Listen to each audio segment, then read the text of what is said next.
Other issues still on the Teals. A lot of talk that they're preparing to get involved in the Victorian state election, which is due, as you know, at the end of this year, 22nd of November.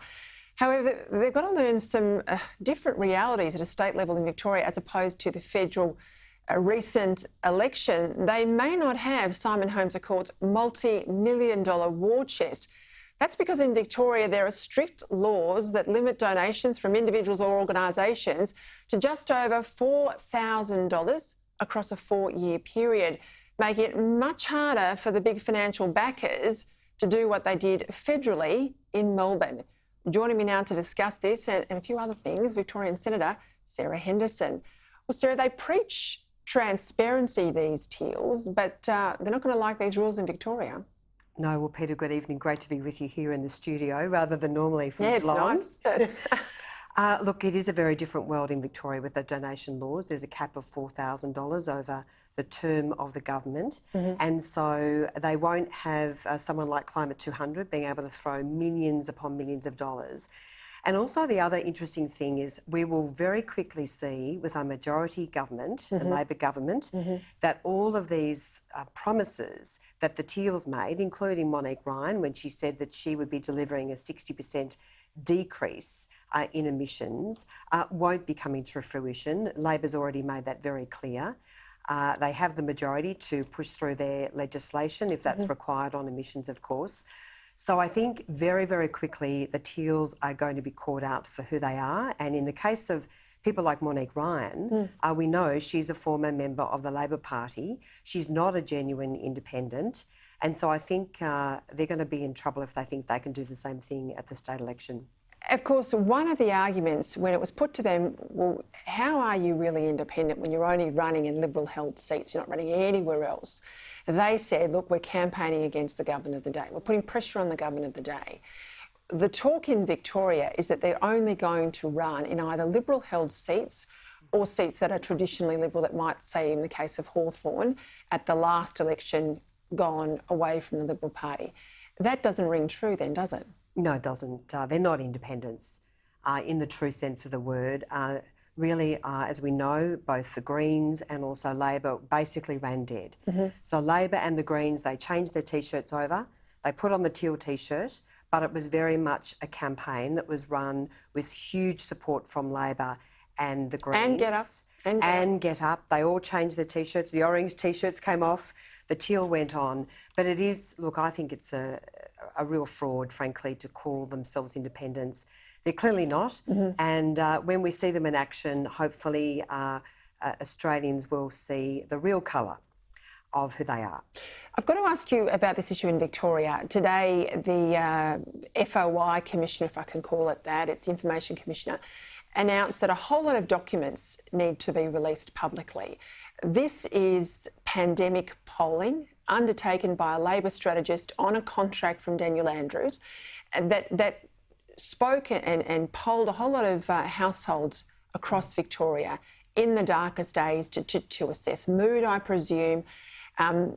Late tonight, after the Information Commissioner said this is in the public interest, that we know what is in these reports, there's been a late move by the government through the courts to try and hold that back. They are challenging the release of these documents. Now, if it's done by a Labor strategist, this is political polling paid for by the taxpayer, surely. Well, Peter, the Information Commissioner was very clear that there was a profound public interest in releasing these documents, the email correspondence, the attachments, and I think what Labor is trying to cover up, that this is indeed political polling, which of course is not just an abuse of taxpayers' money, is a straight-out rort. If we thought red shirts was bad, this could frankly be even worse. This is quite scandalous, a $2 million contract to a Labor strategist basically doing the polling for Daniel Andrews during the pandemic.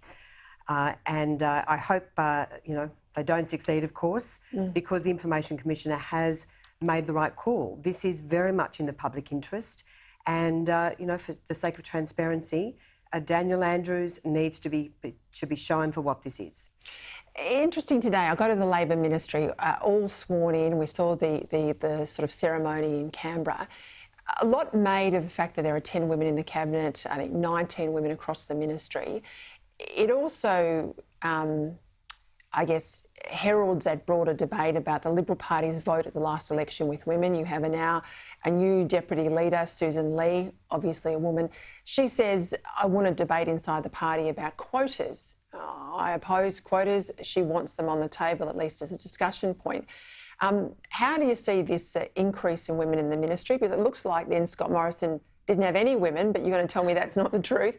And where do you stand on quotas? Well, Peter, of course, we had 8 women in the cabinet under Scott Morrison, and now there is 10. Of course, it's one less than shadow ministers.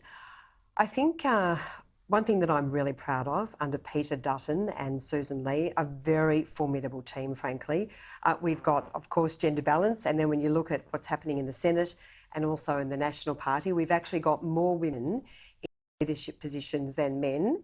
But of course, they're all decided on merit, as they should be. Mm-hmm.